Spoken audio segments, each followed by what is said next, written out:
And joining us over the phone to tell us more about this joint press conference is Ambassador Ayman Mosharafa, the former Assistant Foreign Minister. Good afternoon to Mr. Ambassador. Good afternoon, and thank you for hosting me. Thank you for joining us. Sir, how do you weigh the Egyptian and South Sudanese efforts to try to de-escalate the situation in Sudan? Excuse me, I didn't hear your question, please. Sir, can you hear me? I cannot hear you. Yeah, sir, how do you review or see the efforts, the joint efforts between Egypt and South Sudan to de-escalate the situation in Sudan? Actually, I would be speaking first about the visit of the President of Sudan to Egypt. I mean, that's the 8th summit. And the 8th visit of President Salva Kiir to Egypt. This is a very historical relation. And since the visit of President Sisi in 2020, of course, Egypt has always playing a role in Sudan, and it had mediated and made several initiatives and hosted in Cairo several mediation efforts between the different factions, and South Sudan made the same effort too. We do hope that the situation will de-escalate, because the normal Sudanese are paying the price of this senseless escalation of violence, which affecting every Sudanese citizen. Yes. So no effort has been spared from Egypt, South Sudan, and some regional countries to find a solution between the two factions. Yes. Sir, they also spoke about the repercussions of the crisis in Sudan and its immediate repercussions, maybe, when it comes to regional neighbors. What do you believe were the discussions between the two presidents when it comes to the security of immediate neighbors concerning the Sudanese crisis? Of course, the repercussion of this crisis is disastrous on Egypt and on the neighboring country. You have already in Egypt, we have more 4 million Sudanese. And there is more than 2 million Sudanese internally displaced in Sudan. And another million which have took refuge in the neighboring country like Egypt, Chad, Central Africa, and other countries. Yes. So there is a continuous suffering in the camp of refuge for normal Sudanese. And of course, there are other issues like illegal immigration, like famine, like a food crisis and food shortages for the refugees which are going to neighboring country, which have a precarious food situation too, which are not in a very good shape to receive refugees. Yeah, sir, so, you're speaking about the spillover of possible refugees to neighboring countries. But, sir, what about the effects possibly when it comes to the security, for instance, of South Sudan? Could there be a spillover of this conflict into South Sudan, given the history of the Sudan region generally? Well, of course, the situation in South Sudan is very precarious too.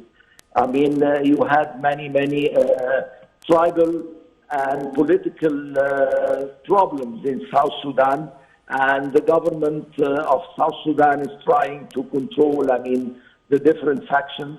So there is a danger of spillover, of course, with you have a pilferage of weapons and refugees, which could destabilize the situation. And even from the criminal security, I mean, any crisis or civil war in any place would have a spillover effect and a very dangerous effect on the regional stability and the security of other countries.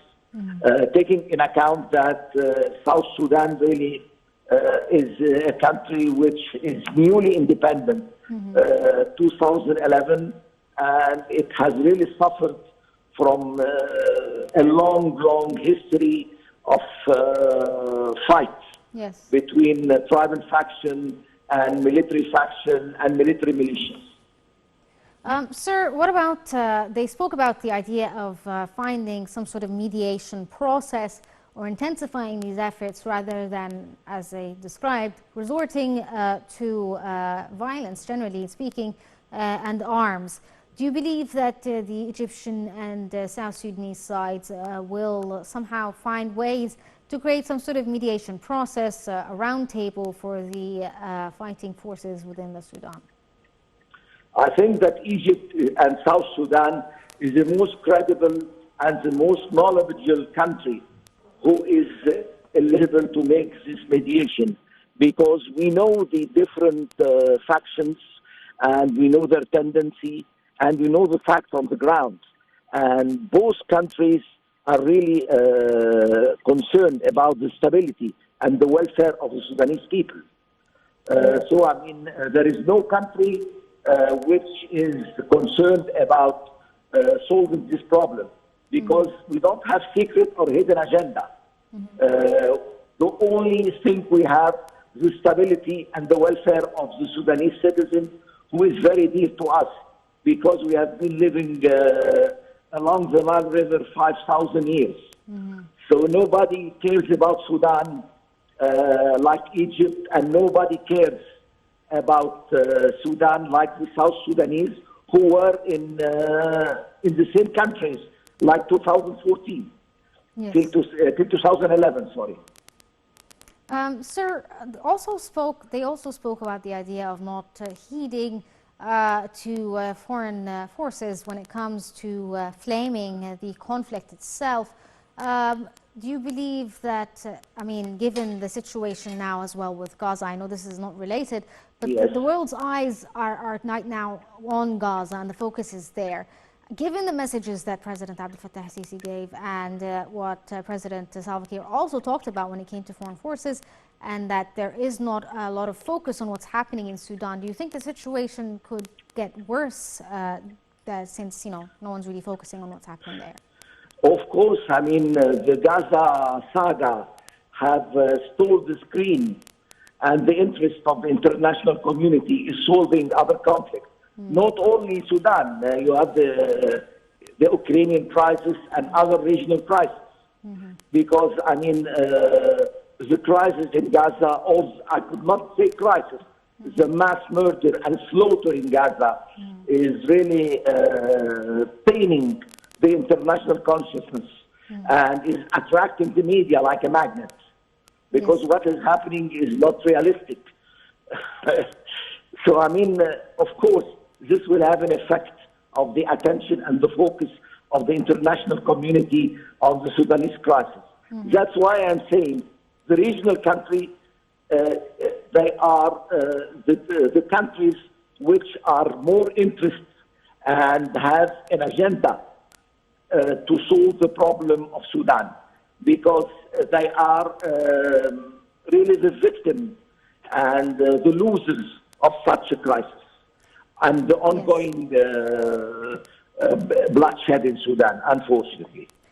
Mr. Ambassador, do you think that they also spoke during the press conference itself about being Nile Basin countries and then the Ethiopian dam, and that there will be discussions with other countries as well about the situation? What did you read from what they said when it came to the Ethiopian? Well, I mean, the Renaissance Dam is a matter of life and death for Egypt. It's our lifeline. 95% of our water is coming from the dam. So, I mean, this matter is not negotiable, and we have been asked the African Union and all neighboring countries and all loving peace countries to intervene and to let the Ethiopian come to their senses and to negotiate in good faith to reach a solution. Because like that, it is going to be a disaster. And we want to be the Nile, I mean, a matter for a cooperation, not a matter of conflict. Yes. We want to be in a win-win situation. I hope that the Ethiopian would understand this, and we will reach a solution soon. Sir, what about the idea? They also spoke about a joint bilateral cooperation between both nations, specifically when it came to technical training, for instance, for South Sudan, such as in the education field and so forth. What do you see when it comes to the bilateral cooperation in the future between both countries? I mean, we have a very good bilateral cooperation. The trade balance is around $1 billion a year, which is a very good figure.